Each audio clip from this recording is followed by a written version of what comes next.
From Twin Falls, Idaho to Colorado Springs, Colorado. From Dunn, North Carolina to Albuquerque, New Mexico. Let's ride. We want to ride shotgun with you for the next hour, Talkin Truckin with Deaton and Doty.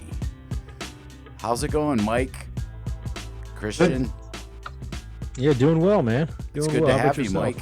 I'm good. Yeah. It's First, good to I have just Mike want with to apologize to Christian and Ryan and the people that were on last week that I missed, but Oh, no worries. I'm just glad, I'm just glad you went to LensCrafters so you could see your way here. yeah, right? Finally that's got great. him. So, Mike, while we were doing the show last week, we understand you were either A, fishing, Kumar, or B, booking trucks. No, I tried to get on once and I had some technical difficulties and then I got a couple calls and by the time I looked down the show was already halfway through probably. Yeah. Well, joining us on this week's show, we have Christian Sneed from the Dawson Fleet, Ray battles Kumar in Trucking with Kumar, Wide World of Sports with Joel Howle, Trucking News with Ian Dunlap. Zach, did you write Dunlap on these notes? I think he did. Yeah, there's a B in there. Trucking News with Ian Dunlap. Jesse James Jones, the outlaw from Hattiesburg, Mississippi, joins us to take out the show with Jim Mackey on Stories from the Road. So, Christian, Mike, how's the week going? What have you guys been doing with your drivers? Good. I You mean, want to go, Mike? it's still hot out there. We got going into Memorial Day weekend was kind of funky for me anyway. I waited too late to book a couple trucks and trying to book a truck on Friday before what? Memorial Day weekend is kind of tough sometimes. Seemed like Did you say between Wednesday late? and Did you say too late, Mike? yeah, going into Memorial Day weekend, wait until that Friday. Oh, okay, yeah, I got it now. We're late on the pickup, late. too. But yeah, going into that Memorial Day weekend, I probably should have had them booked by Wednesday or at least Thursday. But trying to Yeah. find a load Friday afternoon was tough. It worked But- out, though. Yeah, no it one did. got I'll go stuck. through them. No. I ended up digging my way out of it and found some That's good always- loads for the guys. And I know I'm sure it's the same for you guys over at the Dawson Fleet, Christian, but every holiday, especially when it's on falls on a weekend, Yeah. you don't want anybody to get stuck. And Nope. I did after hours this weekend, and Zach was the only one that showed up on, was it Monday on Memorial Day. He had a pickup to get him home, and he called me Monday afternoon. Everybody's grilling, and I couldn't get a hold of the broker, and he's like, nobody's here. And so I had him parked down the road at a truck stop, and I sent emails. Finally, late that night, they got back with me and said there's two facilities, and so they had the wrong address on the when they sent us the Raycon. So Dale got the right address. We got him in there, and he got loaded. So it all worked out. No one got stuck over here. Yeah, we had two guys that were making deliveries on Saturday and reloading, where we billed for the full weekend for Saturday drop and let them know, hey, likelihood is there's nothing else going on. And then at the last minute, we ended up having reloads, so they doubled down on their weekend. Yeah. We don't like it. That's risky business, but we were up front with the owner operators up front saying, hey, look, we've covered your weekend through the holiday with this delivery. If it works out well, then you're going to have a reload. If not, your hour's going to be a little funky because you're going to start your 34, Yeah. But yeah, it worked out well. Good to hear it. So Mike, tell us how you've been running your guys. Yeah, I'll go through a couple that I missed last week because I wasn't here. Can you share my screen, or can I share my screen? Yep. Should be good to go. Oh, there it is. Let's see.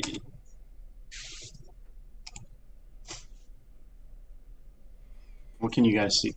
We can see the map. Yep. 6650. All Yep. Yeah, so this was Dala, and then he ran this route, and I had him booked through Memorial Day weekend.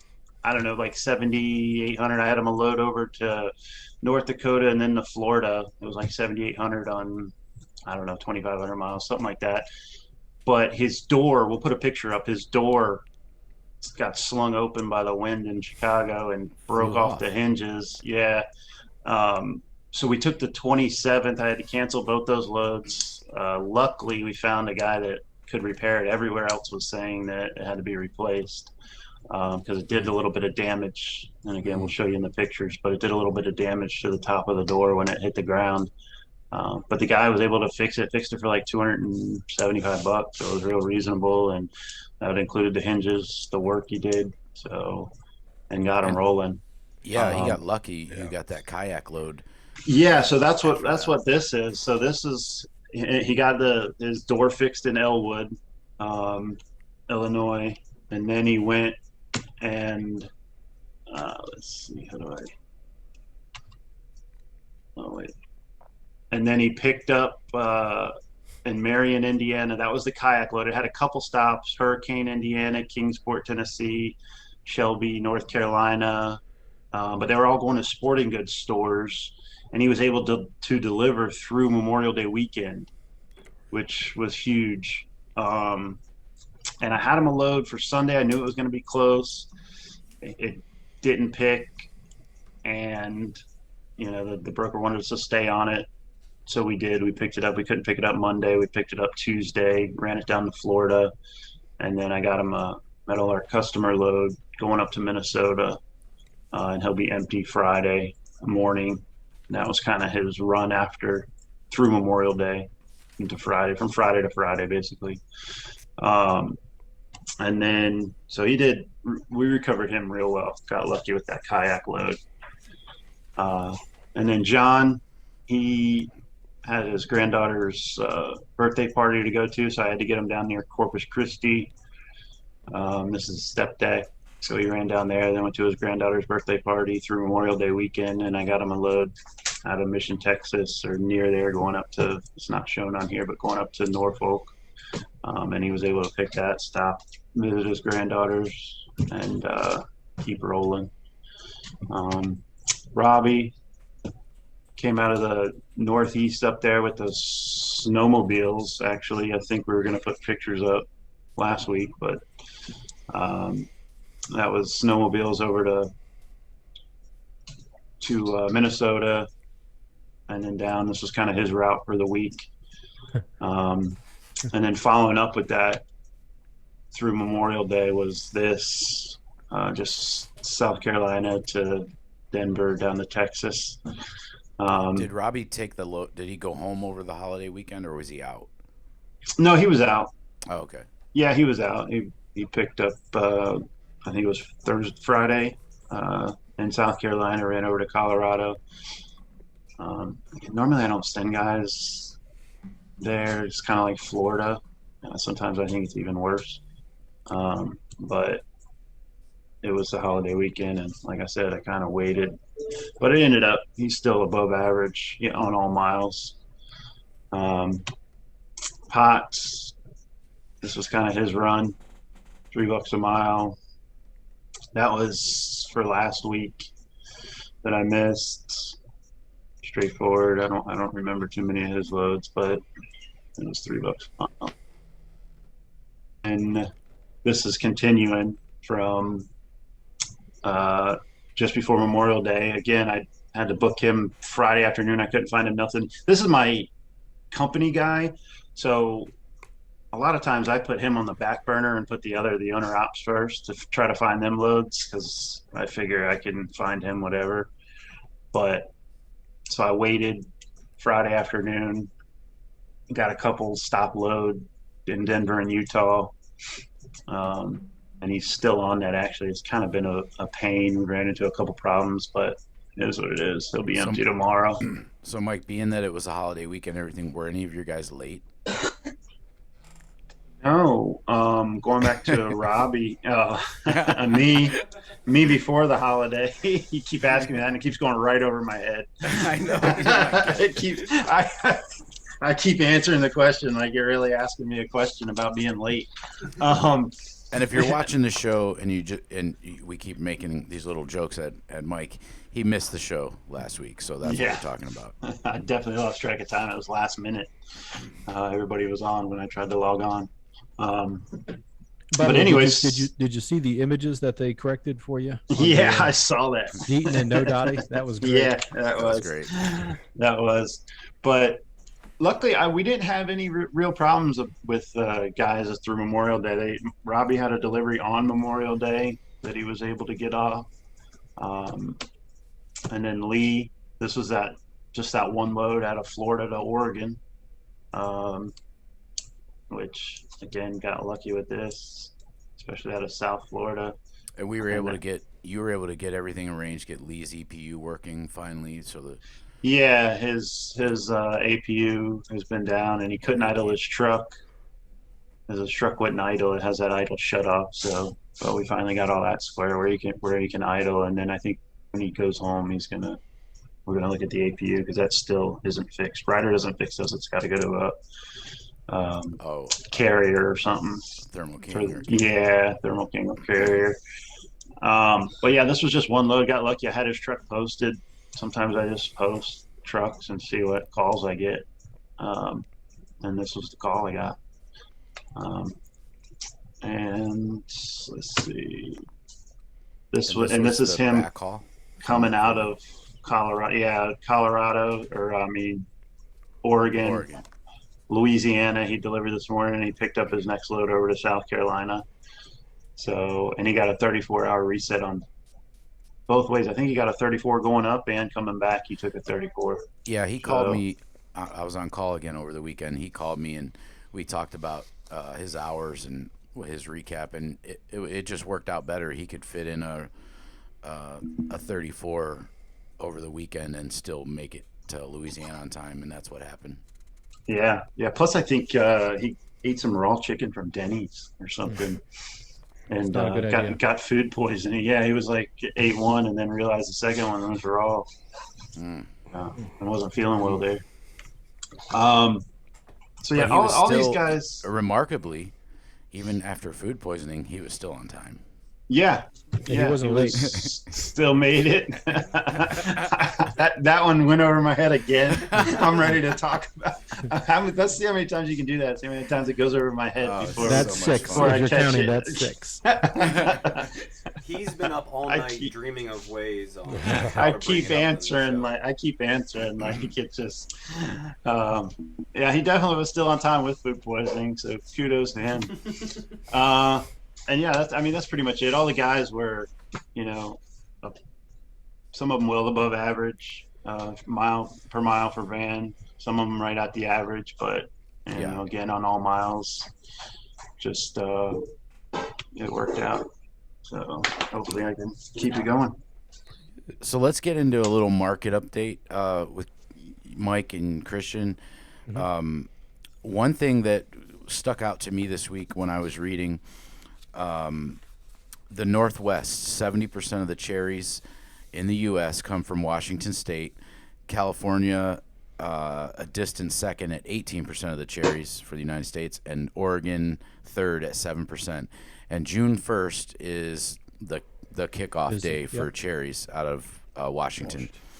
So what I thought was interesting, and I've been pushing Tom all week about this. I'm like, we got to get cherries, and there's 10,300 loads over 12 weeks that come out of Washington. We're already seeing the rates. It's going to drive the rates for reefer out there. Matter of fact, Jesse's with us on the show today. Jesse, Tom sent him out there ahead of this, and he's doing a reset now. He delivered today, and he's going to do a reset and come back this way on probably a huge load. Tom's already got. We were looking at stuff that was like $11,000 coming back the other day. So, but the cherry crop in Washington, June 1st, almost 100% of the annual cherry production is shipped over the next 12 weeks. That equates to around 10,300 truckloads or 900 loads a week. So don't be afraid to send reefers to Washington State. It'll probably spill over. The cherries aren't coming out of Oregon, very few, but it'll suck some trucks up from Oregon if you're sending reefers out there. Either one of them is going to be good. On that note, and Matthew's going to put this truck up on the screen, and then we'll get to some of what you're doing, Christian. But one of our guys, so Dave, on our fleet, Dave's a really good driver. He has a truck that it's got an apartment basically on it. It's an apartment on wheels. I mean, it's the extended RV type sleeper, and the picture's up on the screen. So Dave just had Ian. How long was he down? He had about 6 weeks, maybe. Oh, more than that. More than that. So he put a brand new motor in his truck. So he was down for a while at home in Wisconsin. Finally, they dialed it in right. It took longer than expected. That putting a whole new motor is a big undertaking. It took a while to even get the engine. That was the longest part. Yeah. Actually. And then there were some electrical things they had to figure out. Dave kept us abreast of the situation. So he finally got rolling on his maiden voyage with the new motor. And you got to understand, his truck is heavy. It's bigger than anything else we've got, any of us have, which you see it on the screen. So he said, look, I don't want to go to any big cities. First load with this new motor, send me Wisconsin, send me out to Washington. He likes running that lane. He loves it. So Ian did. We sent him out there. He delivered in Spokane. When was that, Ian? Monday? Mm-hmm. Yeah, Monday. Yep. We looked all day Monday, and this is a drive-in. Tuesday. Was it Tuesday? Yeah, you're It was right. yesterday. It was Tuesday. We looked all day Tuesday because of the holiday. It threw me off. But we were calling on Zach, Ian, and I were calling, and there were lots of there's loads lots out of there. loads, and there was decent paying freight. The all problem lumber. is there's a weight restriction for this truck, and when you're in Spokane, everything's wood and everything's heavy. And finally, we left the office, and we told Dave, we're still looking. I'm going to go home and set up. I called for probably 2.5, 3 more hours at home. All of a sudden, it was like the rain stopped, the clouds parted, and I found a 22,000-pound load of auto parts. And it wasn't the greatest rate in the world. It was 2,000 miles for $4,000. I think the guy had it posted at 35. I called him. I hit him at 45. And I think it should have paid 45. But I wasn't playing around after all these calls. I mean, we needed to get Dave moving, get him out of there. And with the weight restriction, you really got to be careful. So we took it. We got him out of there, got him moving. He didn't sit around very long. But, yeah, that was pretty interesting. I can't sleep at night if we got a guy that wants to run and we can't find him a load. That's a big problem. Mm-hmm. And we're all like that. I know you're like that too, Christian. You'd be the same way. Yep. But then I called Dave. I'm like, Dave, I know it's not the greatest paying load, but it's a bird in the hand is better than 2 in the bush. Let's go. Let's get out of there. And it was going to Louisville, Kentucky. So that's a no-brainer, Yeah. So with that, Christian, what do you got going on? I'll screen share a little bit. Sure I got permissions here and get the right screen. Can you guys see it? Not yet. Okay. There you go. Yeah, there we go. Okay. So this is the Freight Waves, the sonar piece of it, and there's a couple different maps. Kind of answer your question earlier, what are we doing? Some of it's making sure that we manage the right hours of service over the weekend, that if guys are taking 34s, they're not always coming off that late on Monday, and shorten their hours up, that they were there on time. Proper pre-planning prevents poor performance. So, not being late to anything, especially on Tuesday morning, something like that. While we were bringing it up, but so we went through some pre-planning. Sometimes you have train your dispatcher, and sometimes you have trust your dispatcher. And we had an instance this weekend where we said, hey, go ahead and run out your 20, 25 hours, take your 34, and then deliver on Tuesday at about 1,800 miles from Friday morning when he picked up. So he had enough time to run and still get his 34 if he pushed his clock. Well, the exact opposite happened. He said, hey, I took my break first, then I ran out my time.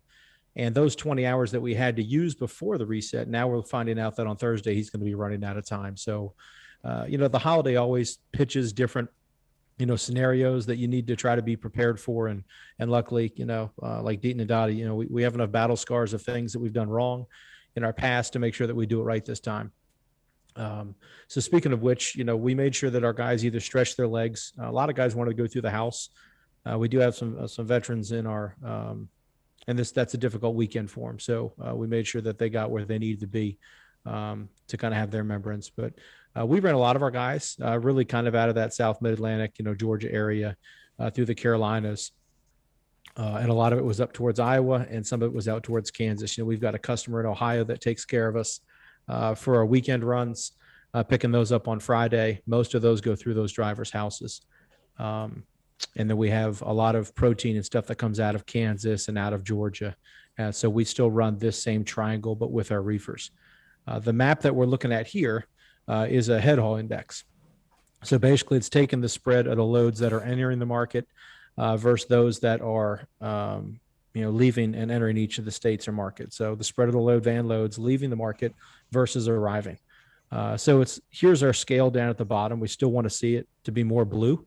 And like we talked about, guys, Florida was starting to die off, and then it was starting to move on up, right? And you can see that.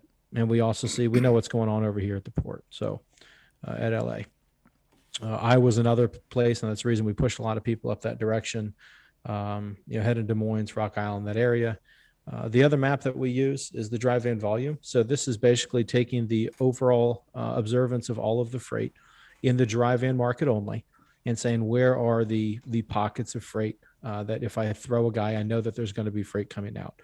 And during a Memorial Day weekend, coming off of a DOT blitz, the week before, it can be kind of tricky because you don't know who's really coming out. So these are just indicators that we use on, hey, typically we wouldn't send someone over here towards Texas.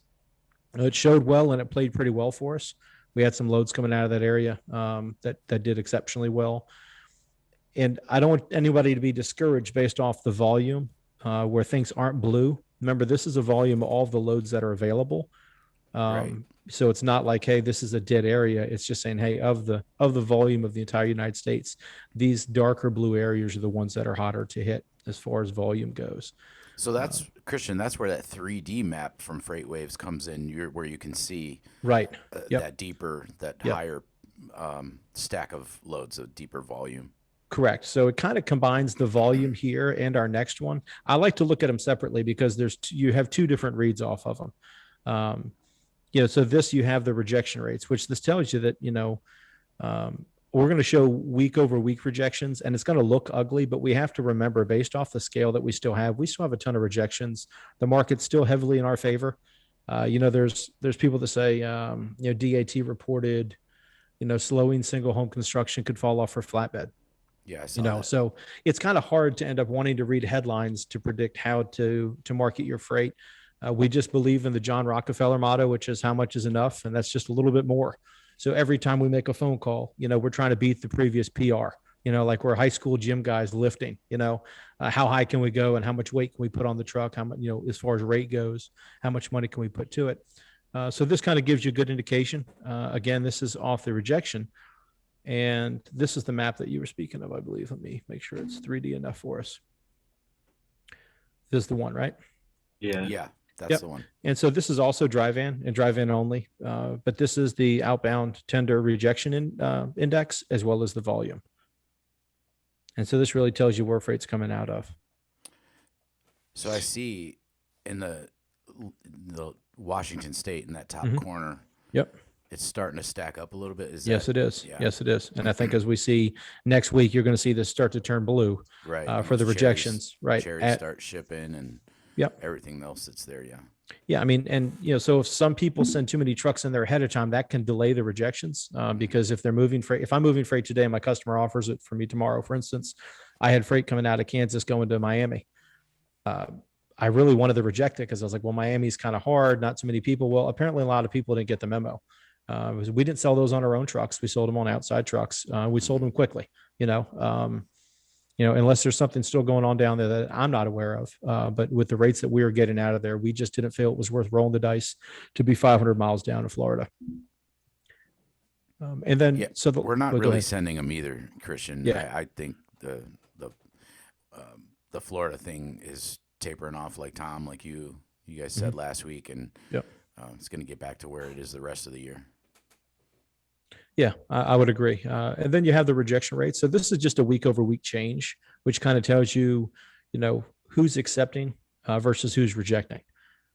And so I think what we'll see is, again, at the northwest side, will start to change colors a little bit. This is lightened a little bit over there towards the LA market. But as you can tell, the same thing's happening here. So the weekend rejections, this is remaining, sort of neutral. This is lowered in rejections, and this is picked up. So Christian, now that we're on the FreightWaves thing and you have it up, do you, I mean, not to get off topic, but do you see, now that you've had it and used, how long have you used it for? Just after the beginning of the year. Just at the beginning. So, I mean, rates have been hot, but have you noticed the return on the investment or it being worth it? I do. And for a couple, I do for a couple reasons. So there are some other pieces of this that we can get into on more of a private call. So I'm not kind of divulging everything, but they have different indicators for RFQs, which is really important to us. When we're pricing the customer aspect of things, it doesn't give you direct pricing, but it does give you a model of which they base their pricing on. I would say, it's hard to put an ROI on something that doesn't give you a direct return to say, hey, this is 10 cents higher in this market and 5 cents lower in this. But what I can tell you is that this information combined with the DAT it's like an ice cream sandwich. It's all good. The whole part of it's good, but together it's even better, right? And so what we do is we use the information from FreightWaves to send our guys in. So we know that, we're going to be in Florida, right when rejections happen. And so we're not trailing off and we're missing the beginning part of that market. And then also, as you saw, as volume started to heat up here, Russ, and this is van, this is not reefer. So this is van. Where's that map? Here it is. So this is on van. And we can pull reefer up next week to see how that looks. And again, so we do feel it's well worth the value, and not just for the pricing portion of it, but also knowing where to send guys. For instance, I know, Russ, we talked a couple weeks back and you said, I sent him up to Maine. It was just kind of, we had the rate going in there and you said, and it was easy to get him out. DAT did not indicate that Maine was the place to go. Now, a week later, it did, right? It started telling us that, the rates are there. So our goal is to use this as almost a predictive tool and an analytical tool, not a pricing tool. And it's hard to separate the two. When I first got on the phone with FreightWaves, I denied it for a long time because I didn't think that if it didn't provide pricing, it didn't provide value. But it's wrong. And the reason for that is just 10 or 15 minutes in the morning, taking a look at the changes and being able to look at the week over week changes and year over year. You can set the presets however you want. This is just kind of our 5 quick maps that we look at to take a look at. But you can do it by region, and you can click and dial into things.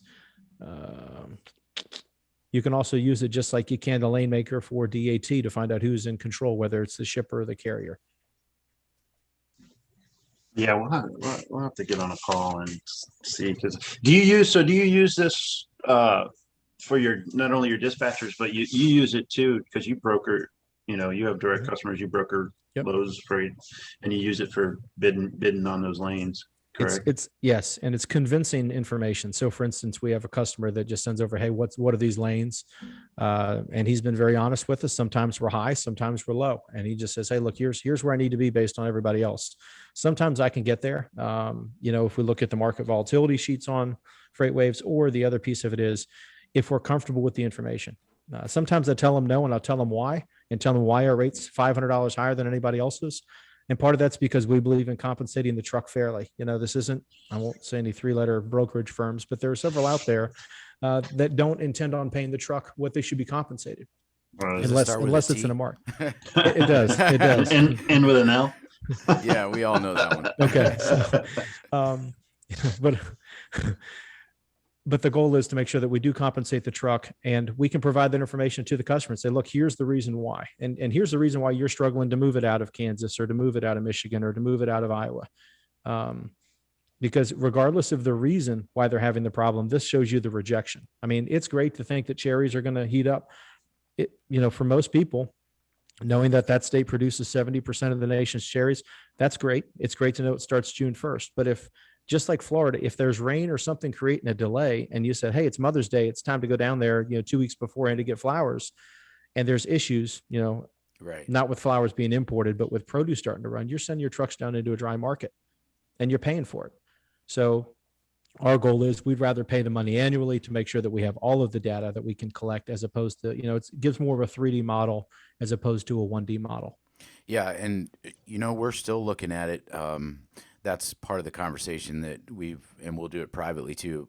Just figuring out the ROI for us and a little bit of functionality, and we're going to do that with you soon. And on that note, you went fishing with Logan. I did. And so we've got some fishing pictures for the contest to throw up there. Christian and his wife. Actually, it was my son. My son. Oh, is that your CJ. son? Yeah, my okay. son. Yeah. Uh-oh. Oh, Yeah. I didn't see the picture. I hope not. Not that there's anything wrong with that. I'm just saying. Yeah, but so anyway, Christian and his son, and you did tell me it was your son. Well, Matthew's putting up the pictures of the fish. And then also Logan sent us one of him and his who had the biggest bass, you or Logan? That was Logan. He was on the bow of the boat, so he was catching them to get off. And I fished, striper fishing on Smith Mountain Lake, but to be out there and bass fish, it's a completely different world. Oh yeah. I didn't know anything about Texas rigs or wacky worms. I mean, it's familiar. If I'm fishing something for bass, it's usually on a dock with a worm. That was my extent of understanding bass fishing. Yeah. My son is an avid fisherman, and he and Logan got along great because they were both out fishing me. But towards the end, I was getting it on how to pop and get some action on the bottom, and then all of a sudden, I think one day I had 6 or 7 fish on, and fishing's a lot more exciting when your line is being pulled into the water. Oh, sure. Yeah, but yeah, we had a blast. Yeah, your son would like red fishing then. It's kind of like bass fishing for saltwater. Sight. The way I fish, I kind of hunt them sight fishing kind of down here. You kind of just look for them and cast at them and try to get them, but it's a lot like bass fishing. So if we're given a reference for freight waves and DAT, so DAT would be, I'm hearing from other fishermen, this is where these fish are sitting. And the difference with the freight wave sonar would be, I'm looking at my fish finder. I don't know the name of the one that he had, Lawrence, whatever it was. Yeah. Lawrence. And had it, and you can see the fish while they're there, on what's going on in front of you. Now, just like load planning, it's really difficult to make sure you hook the fish that you see on that thing. Right. That's our job. Right. Exactly. That is our job. And it is a difficult one, but that's the reason we get paid to do it. Right. So the thing that I noticed too is you can send Florida and places like that normally aren't hot, but that are seasonal. Mm-hmm.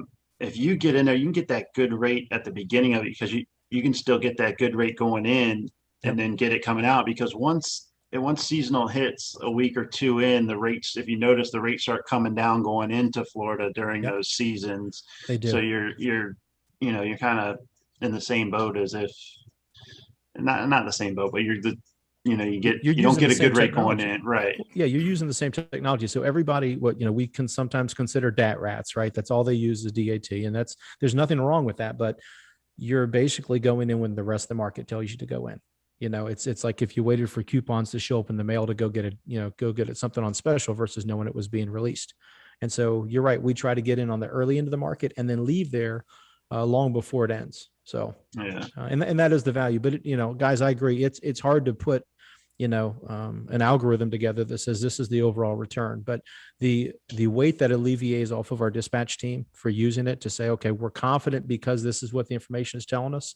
This is what we do. Yeah, that's huge. Yep. So in the news this week with Ian, we got a couple things. If your loads depend on auto parts or have anything to do with that, you might be out of luck a little bit more. A ship carrying auto parts crashed into a chemical tanker off the coast of Japan, and who knows what that's going to do. I don't know exactly what it was carrying auto parts wise, but maybe that'll create another it was a huge container ship, right? Problem in the supply chain for cars. There was a cyber attack, another one. This one wasn't the pipeline though; it was a beef factory. So JBS. Yeah, and actually, one of our drivers, Mr. Patrick, was there picking up from one of those facilities that got hit, and they were only doing international loads apparently, and his product, they had to cancel it, and the broker ended up getting him a new load coming out of there. But it was still a big delay, and that's something we're seeing that hopefully won't affect too many too many food distributors. Where was Patrick at? I know, Mike, you were on call that night for our after hours. Yeah, he was in Texas. He was. Did that broker get him a load out of the same place? Because he picked Yeah, up. he got loaded. Yeah. Was it a different load though, Ian? I think so. Because I was just curious because I know he had I know it was chicken or something, but I heard something about beef or something being the shortage. Yeah, and that is, and they've been worried about a beef shortage. JBS, by the way, just to plug them, if you ever have the ribeye burgers, I went to a Sherwood Foods conference and had one. JBS, absolutely best ribeye burger you'll ever have. Really? Yeah, so you you can mess with fuel, but don't mess with the beef, man. Is it better than the one that we're gonna have when we come down to Richmond this month? It's again, if you're in Richmond, it's 148 miles. Yeah, I know. I keep getting that wrong. No, that's fine. I guess you just have to find out. We can order some and we can do a side-by-side comparison. Until you guys started talking about this Richmond and Roanoke, I thought he was in Texas. I think Roanoke. I was thinking Roanoke, Texas. There is a Roanoke, Roanoke, Texas. Yeah, that's why. Yeah, I mean, you could come, but you'd probably miss it. Yeah. Yeah, but we got brisket in Texas. So, also, breaking news for Joel Howle in our office, who not only is a dispatcher, but he heads up our recruiting for our fleet. Joel spent 45 years learning the 10 Street computer program, and now, Joel, drum roll, we are moving to a new company and computer program called Driver Reach. So Joel will have to learn a whole new system. Only me. Only you. Only you. And so to help you, Joel, we're sending you to Anchorage, Alaska for 6 months of in-depth training on the new computer. I think that's a knock on my load building skills. Joel, we saved this. Is that where you're going with that? I think, Christian, you've heard about it too. Yep, the I have. Driver Yep, I Reach is instead of 10 Street. Yep. So Nikki sent that, and it went to our Deaton dispatch email, so everybody sees that in our office. But I don't think Joel noticed it, and I told Nikki, I said, Joel's head is going to explode. He's got 10 Street down, and that was not easy. That took a long time. So, Joel, we saved that one for you. All right. Well, thank you very much. Right on time. I had one more topic for the news before. Oh, go ahead. Yeah. There is a small trucking company over in Missouri. Their bookkeeper just got sentenced to 6 years and 7 months in federal prison for taking a couple advances on the company's dime. She got cars, a trailer, some jewelry, and tickets for the Green Bay Packers game. There we go. She ended up spending almost or over $700,000. So, Wow. Oh wow. And it was $12 on the Packer tickets. If you're gonna steal from your company, make it small things, not $700,000. You might not get caught. There's some fine J corn dogs. Man. Wow. That's crazy. I didn't hear Over how long did it say? Over how long? I'm just curious how long it took them to notice they were down $700K. I think it was. I would have noticed that. I think Christian would have noticed Yeah, that. $7. A $50 EFS check that doesn't go where it's supposed to. I'm on it. Right. I'm counting plastic silverware in our conference room. We haven't had that for months. Washing plastic silverware. Yeah, it was over 2 years that Wow. she stole. Yeah, I think if there was one penny out of place, we would know that settlement. So Yeah, we would definitely know. Okay, so in the wide world of sports, Joel, what's going on? Are we going to do that? All Yeah, right. let's So go. We're doing questions. We'll do those sports first, then go into it. Well, first, Mike and Christian, thank you very much for the update and for always being on the front line and cutting out the path for the rest of us. All right, so we're going to do sports around the league. We're going to go to the NBA playoffs. Right now in the East, we got Philly up 3-1 over Washington. The Wizards showing some heart last night, coming back from down a 3-0 deficit. And we got the Hawks up 3-1 on the New York Knicks. We got the Brooklyn Nets finishing out the series with Boston 4-1, and Milwaukee swept the Miami Heat 4-0, and they await to find out who they will play. Over in the West, we got Utah up 3-1 over the Memphis Grizzlies. Over in Dallas, we have that series with the LA Clippers all knotted up at 2. Yeah, that was interesting, that series, because Dallas was up 2-0 in the first 2 games on that, and then the Clippers are a really good team. Well, they're coming from ahead. They're coming back. Yeah. So Game 5 tonight. Yeah, it's going to be a good one. That one out in Cali.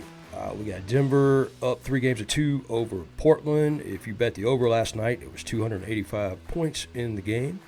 And then lastly, we have the Phoenix running the Lakers out of the gym. They got pelted. They're down 3-2, and LBJ walked off 5 minutes before the game ended, throwing his teammates under the bus. That equated to what, $200,000? 5 minutes? Yeah. Anyways, good luck coming back in that series. Over in the NHL, in the second round, the Central, Tampa Bay leads. Was that Champa Bay, Mike? Champa. Leads Carolina 2-0. 2 games none in that series. In the North, round 2, game 1, Montreal, Winnipeg. That series begins tonight. Over in the East, round 2, the Islanders and Boston all knotted up at 1 apiece. In the West, round 2, Colorado has to be the favorite. Just buried Las Vegas 7-1 the other night to take 1-0 lead in that series. Over in MLB. In the AL East, we got Tampa Bay. 2 games, Tampa Bay. Up 2 games over Boston. Currently in the Central, we have the White Sox 2.5 games ahead of our beloved Cleveland Indians. And out west, we have Oakland, a half game up on Houston. Over in the NL East, we got the Mets 3.5 games up over the Braves. In the Central, we got the Cubbies, half game up over St. Louis. And in the West, we got San Fran, half game up over the Padres. Over in the NFL, not much going on. The big talk is the 17-game schedule and the reopening of we got 28 stadiums thus far. Working on more. And over. And as the Green Bay Packers turn, where will Rodgers go? No update on the Rodgers What island is he Julio on today? Yeah. Jones saga. I'll have more on that next week. Also, what Ryan mentioned last week, when's he going to be in Montana playing that Pro-Am thing? Yeah, the Pro-Am with I forget who. He might turn pro and stay there. I don't know. I'll get back with you on that. And Julio Jones, still no word on him either. The Falcons seeking a first-round draft pick for next year. And over in golf, we got the PGA here in Dublin, Ohio over the weekend. And that is the wild world of sports. Hey, Joe, I got a quick question. Oh, sorry, go ahead. Sir. I was just going to say, what about that unsanctioned fight, between Floyd Mayweather and Logan Paul? You have any predictions on that? I've seen Let's some take stuff. it over to our. Well, he is. I'm an expert. UFC guy. Yeah, Who's the fighting guy? That would be Coom. UFC questions with Kumar. Right. Yeah, let me Who's eating flip it on you crickets? guys. So what do you think, Kum? Well, I think it's kind of a joke. Logan Paul is a lot taller than Floyd Mayweather, but Floyd Mayweather is who he is, and I don't think that it's going to be much of a contest. So are they going to fight? Is he going to fight? Oh, yeah, they're gonna they fight. are. June 6th. Oh, okay. Yep. Yeah, Yeah, it's it's this upcoming happening. weekend. June Eight 6th. 3-minute rounds. Yeah, And Floyd Logan's Mayweather. the one that came up just from like being an internet or YouTube sensation, and talking a lot of trash, and got his way into the first fight, didn't he? Yeah, basically. And like I would be more intrigued if Jake Paul was fighting instead, because he seems like he's better and more serious as far as boxing. He wants to make it a career. Mm-hmm. So I think that would be a much better fight. I don't know why they threw Logan into the mix, but they did. And actually, there was a good viral video of Jake Paul snatching the hat off of Floyd Mayweather. Got your hat. Yeah, the whole time. He's just super childish. Yeah, It was kind of cringy to watch, but also also pretty funny. Ohio Like, boys playground represent. funny. That's this weekend?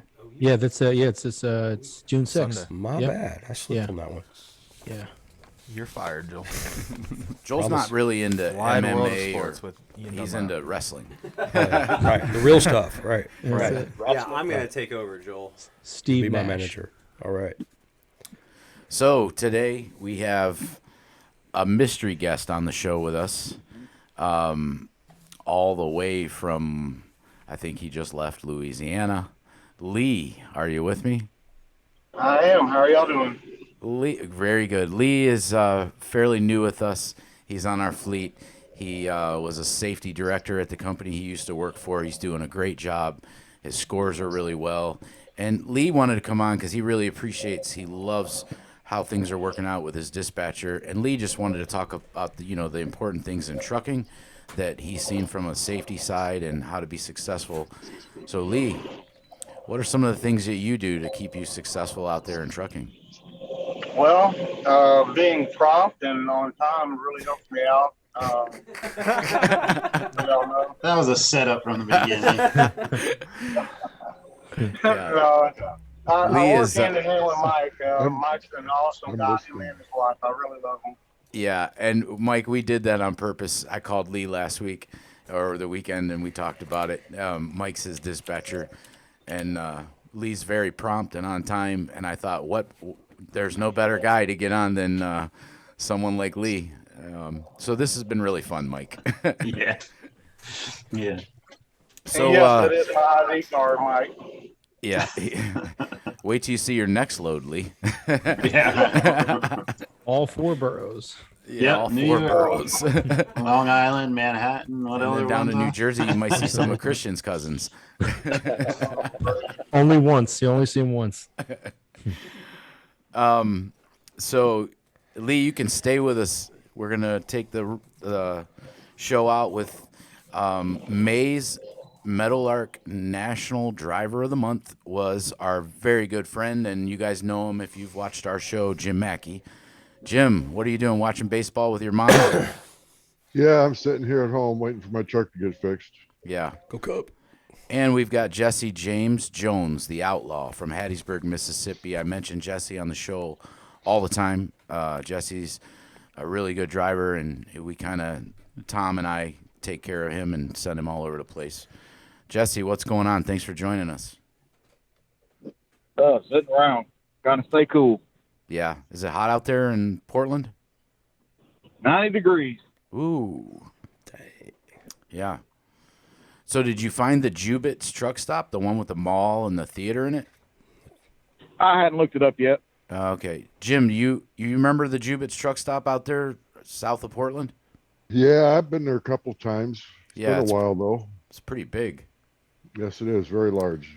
Hey, it's Lee, almost competition with the Walcott truck stop. Yeah. Lee, you were just there. Did you happen to go by that truck stop? Did you see it? Which one was that? Jubit's. I think it's just south of Tacoma, or I'm not Tacoma, but just south of Portland off the 5. I did not see it. I went to the pilot. Yeah. That's as far as I went. Yeah, next time you go out there, Lee, check it out. It's pretty amazing. They've got a mall, they've got a movie theater. There's a lot of different things for drivers to relax, do a 34. Bowling alley. Yeah, Well, that sounds way better than a pilot. it's way better, and the pizza's better. Isn't that the place where I took the picture of that big rat that you like, Russell? Yeah, it is. Yeah. Yeah. The big what? Well, listen, guys. Here's what I want to do. So Joel has his questions prepared for Kumar. trucking questions with Kumar. And so, Kumar, we've got a pretty good group on here, and let's see if you can outsmart them this week. I will. Stay with us, guys. Joel, you ready? Kumar, you ready? I'm ready. All right, let's do this. Let's go. Questions with Kumar. Question 1. What is the name of the 1986 Stephen King trucking-related film starring Emilio Estevez and AC/DC? What? Ah, man. Here's what the movie was about. That I know what it is. a radiation storm caused by a comet making machines turn on their makers. Who said what? What was the guess? What do you think? maximum. I'm a huge Stephen King fan, and I'm embarrassed to say that I did not read this one or know it. Wow. So it sounds like you're not a fan So- at all. Yeah. Stephen who? Stephen Queen? So you didn't see Cujo? Oh, I saw Cujo. Oh, okay. He hasn't seen Read it. All right. The Pet Cemetery either. Wait, oh, it's Cujo? No. No. Oh, I was gonna say, well, I think there's a trucker in Cujo. So, All does right. anyone know Jim Mackey, Ray? I heard it. Yeah, maximum overdrive. Yeah. Ding, ding, ding. What is it? Maximum Overdrive. 2 sardines. Question Yeah, two, they play, Joel. they play Question AC/DC 2. movie. I mean, AC/DC music. Well, they did the soundtrack. They did. Yeah, exactly. Yeah. But- all right. Question 2. What is a splitter? A device used for e-logs. B, a tool used to adjust your fuel mileage. C, a device used to switch from high gear to low gear and vice versa.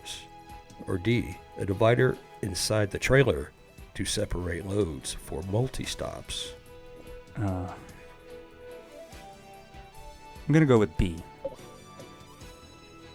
Is that your final answer? That's my final answer. Kumar says B, a tool used to adjust your fuel mileage. Ray, do you know what a splitter is? Yeah, it's either C and D, right? Right? Transformation. Yeah, it's a little red thing on your gear shift. You remember? High gear to low gear, a little splitter. Yeah. C was gonna be my next answer. Well, of course, we drive automatic Yeah, now, so. Or 13 speed. All right, that's 4 sardines. Yeah. I was talking about having sardines instead of crickets this week, but I think we're going to push that off a week. I'm okay with that. We would have to not come in here for like a year Yeah. to get that smell out of here. All right, Kumar. Where would you find channel 19? Dracula. Where would you, on the radio in your car or in your truck? Our Like judges. the What kind of radio? CB. Do we have that? Ding, ding, ding, ding, ding. The judges say yes. Kumar, got one. congratulations. One. All right, one. subtract 1 sardine. Cool. All right, moving on. Question 4. Kumar, what is a 30-minute break? A rest period that must be taken within 6 hours of driving, 8 hours of driving, 10 hours of driving, or 14 hours of driving. 6 hours of driving. Ray, Jesse, you want to let him know what a 30-minute break, when it needs to be taken? Well, technically, he's not wrong. You can take it within the first 6 hours and still perfectly split your day. Well, he is wrong because the question was worded. The question was worded within how many hours do you need to take your 30-minute break? Within Within 8 hours.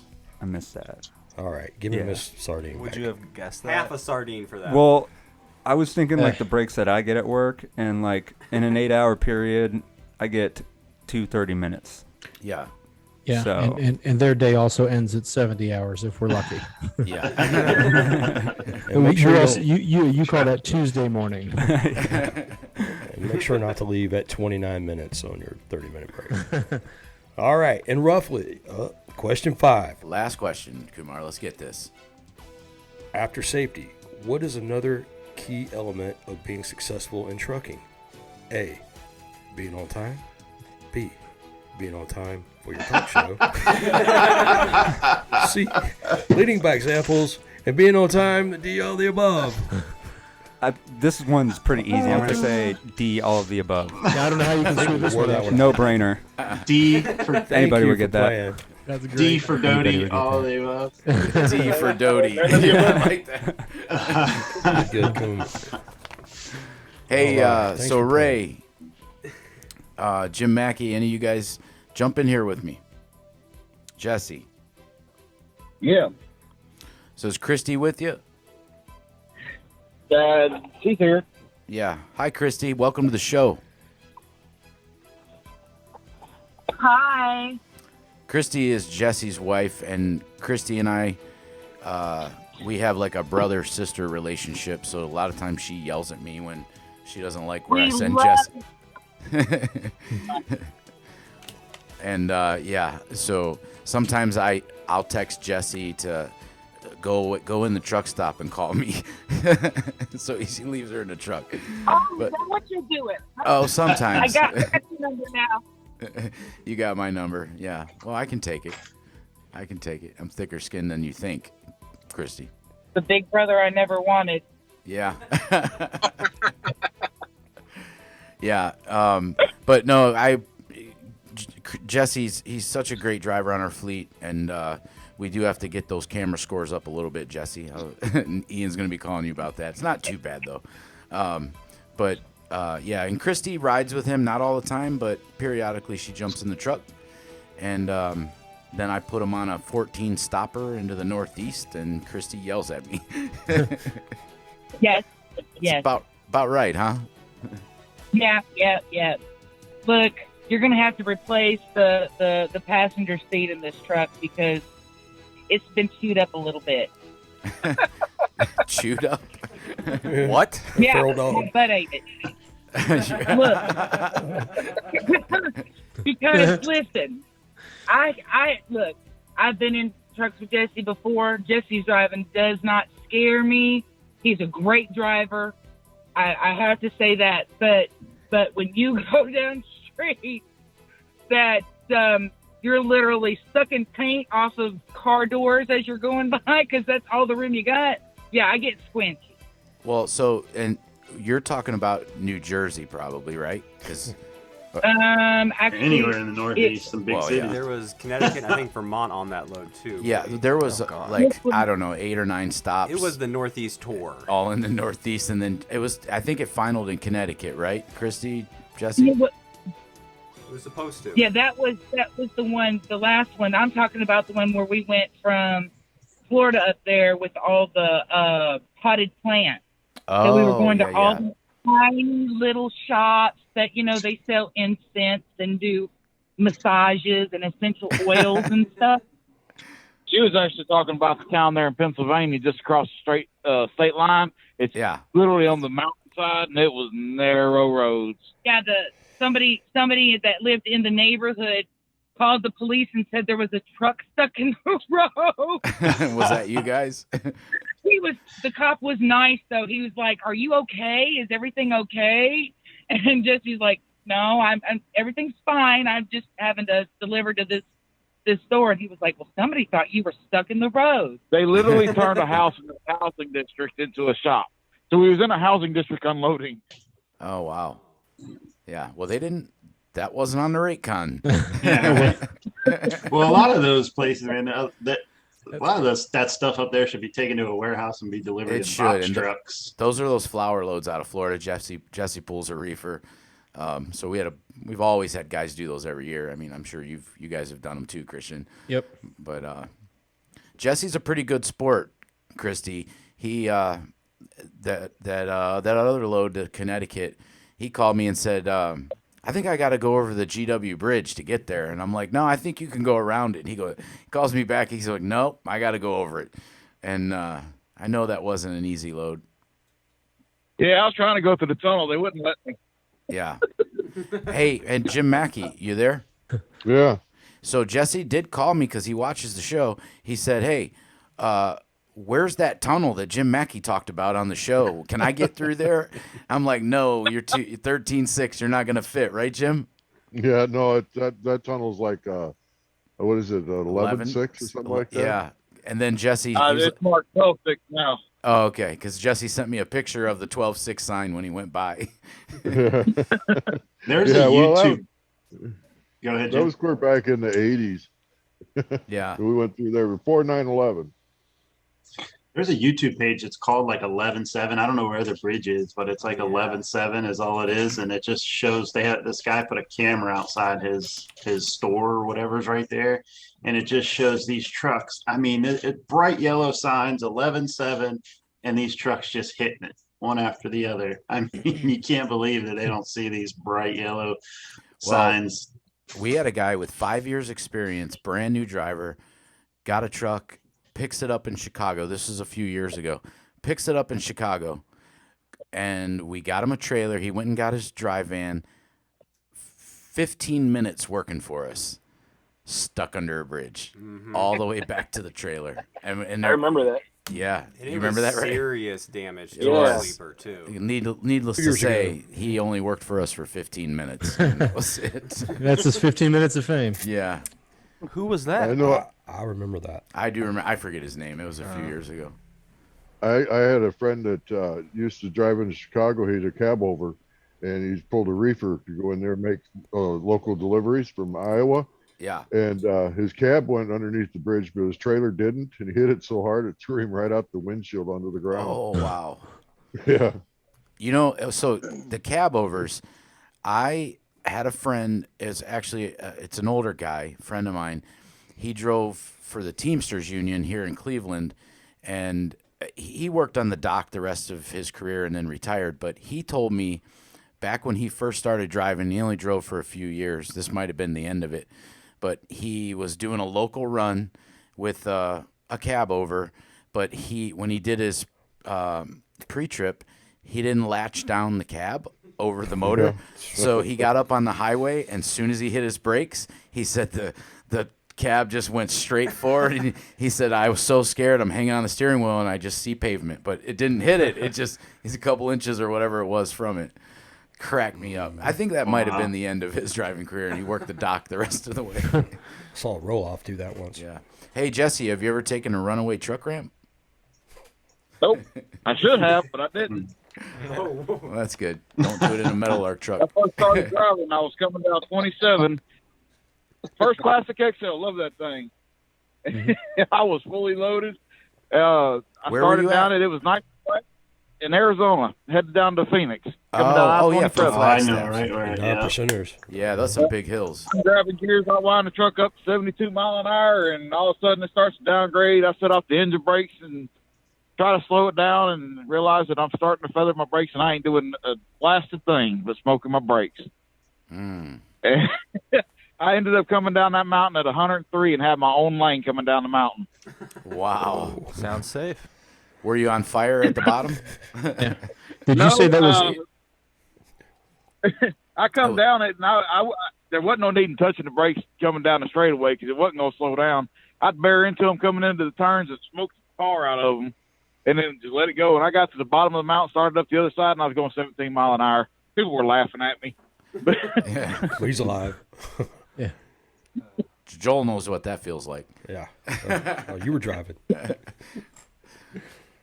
So, Jim, what's going on with Mom? She likes baseball? Jim's at home. His truck's in the shop. He said his mom's watching baseball. All the time. Say that again? Watching the Cubs. Okay. First place. While we were talking about they in first place now. Yep. Yeah, While we she were says talking that about she New thinks we're York. in the first place. The Cubs are half a game up right now. And That's all my grandmother does is until watch tomorrow. sports. She's actually just flew up to New York and is going to go into the Rays game up there in New York. You know, that's the thing. We all were stuck in our houses for a year. You know, if you get a chance to go to a baseball game, I don't watch a lot of baseball on TV, but go to a baseball game. You know, have a hot dog, get out. I mean, I think most of the places now they're not spacing you out or anything, right, Joel? I thought Cleveland was going back to full capacity this week. As far as Double A here in Akron, we got the Ducks. I think that's general admission. Anyone can, as many as they can get in there. Yeah, get out this summer, enjoy, take in a game, do something, stay outside. It was a rough year. What were you going to say, Ian? Speaking of New York, I was going to ask Jim, if you had any more stories from New York. New York City? Yeah. While we're talking about it. Oh, I can remember taking a load of meat in there one time, and first time I went in there and not knowing which way to exactly go, so I went across the GW Bridge and hung a right and headed down Broadway. It was like 187 stoplights. And I got down there almost to Times Square, and it was like 2:00 in the morning, and there was like 3-4 rows, 3 wide of taxi cabs in front of me and everything. And this one car beside me was unmarked, and he motioned for me to roll my window down. And next thing I know, I did finally, after 2 or 3 stoplights to stop, and he was right there beside me getting his attention. It was an officer telling me that they'll break into my trailer sitting at these stoplights, and I told him I knew that. It was kind of a Really? long Was that ride bad? They down. were doing that? Oh yeah, they do that at the stoplights. Yeah, they'll break right in the trailer. You know, when it says Mumford on the side of it, they all know it's meat. It doesn't say Mumford, then it says Steal Me. Wow. Going into Hunts Point Market one time, I had a load of onions on a flatbed out of Colorado, and I was standing there talking to the officer at the gate and everything, and he said to me, he said, "Hey, you know why they put them telephone poles out there along the side of the curb?" I says, "Probably because they don't want them so close to the buildings and stuff." And he says, No, they do that for the truck drivers." I said, "The truck drivers?" He says, "Oh yeah. Yeah, when they jump up there on the side of your truck and want to rob you and stuff, you just swerve over and hit them on the pole, knock them off on the ground. You just remember one thing: a dead man don't talk, and don't worry about it, because we don't want the paperwork tonight. The street cleaners will get them in the morning." Wow. Lord. New York has changed. Yeah. Is it like that in Jersey? In Jersey? Christian? No comment. Hey, remember- speaking of it's Jim, and I think Jesse, you've probably been there. I don't know about you, Ray, but speaking of markets in big cities, I had to go into the Chelsea market in Boston several times with. I had a vented van at the time, and I was hauling onions. Ian, you probably remember that. Mm-hmm. And that place is a zoo. I got in there. I planned it right. Got in there Sunday night right after midnight. You got to pay, I think, like $25 or $35 just to get in the place. And then you got day cabs and box trucks just flying through that place. I don't even know how I was able to back up into the spot. It's like didn't a little you hit city. somebody? No, a guy hit me before I got in there. Right. Yeah. Yeah, I think a guy that's hit the me one at a I traffic used light. to take. I think I used to take Swinging Lamb in there quite often out of Greeley, Colorado. Yeah. They're in Boston. They got a Dunkin' Donuts right there too at the entrance, so that's a good thing. They got like 30. And some clam chowder. Yeah. walk in there and catch breakfast and a coffee, man. Jesse, remember have you needing been to the some, Chelsea market? Who, me? Yeah. No, Jesse. Oh, Jesse. Probably, I don't remember half of the name of the places I delivered to. I can tell you what city they're in. That's about Well, it. I can tell you. So if you've been there, you'd know it because you go through the tunnel downtown Boston, which is a little scary on its own in a truck that's 13.6 because I think it goes underwater if I'm not mistaken. But yeah, it's right downtown. As soon as you come through that tunnel and you come out the other side, then you get off the highway and the market's right there. But it's a huge produce market, food. I guess that gets distributed out of there. It's like a little city. If you haven't been there, Russ will send you there. Get ready to go to Mass. I've already told him as soon as my wife gets her passport, he's going to send me up to Alaska. Yeah, Jesse's got all his stuff. He's got his passport. He texted me the other day. He goes, "Can you get me a load to Alaska? I need to go there. I haven't been there yet." You can take Joel up there for his training. Oh yeah, for his training. Yeah. Hey, sounds good. I'm down. He'll team with you. Yeah. He can do recruiting. I'll get my passport and we'll take him and Jesse and I'll both take a load up there. There you go. Convoy. That's the only place I haven't been. Let's do it. I'll Get get your back. passport, Jim. Speaking of passports, I I haven't got made it to mine Hawaii, out. but you can't drive there. Speaking of passports, guys, I got mine out and my bags are packed and I am ready to go. 3:30 in the morning. I will be seeing you guys next Tuesday. Going to Kentucky. So who's going to call? Going to Kentucky. Going to Kentucky. Yeah. So, whoa. Where are you going again? So, but I can tell you this, Mike, Doty, I will not be late for my plane. Where are you going again? Aruba. Where are you going next? Jamaica. Ooh, I want to take you to Bermuda.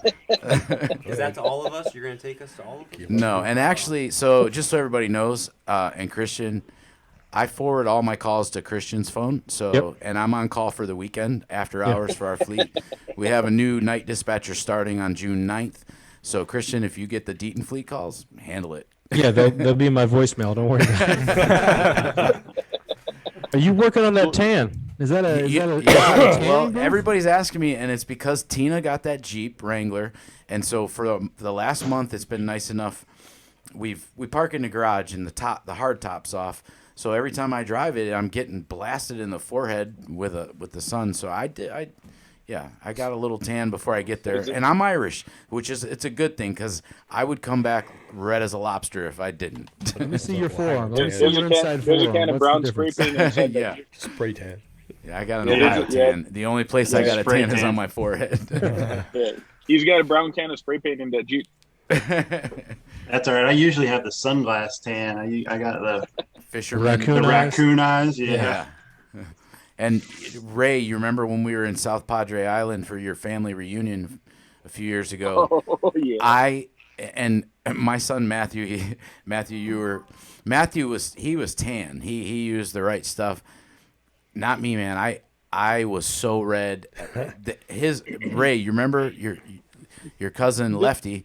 She was concerned about my back. Yeah. Didn't you put like baby oil on your back or something? I don't know what I put on. I thought it was sunscreen, and I was in the water. Tina and I were swimming in the ocean, and then I didn't feel it and for hours. And the next thing you know, man, I was so burnt. It blistered. It was pretty bad. So, needless to say, I'll probably keep a shirt on in Aruba. I'm not going to go through that again.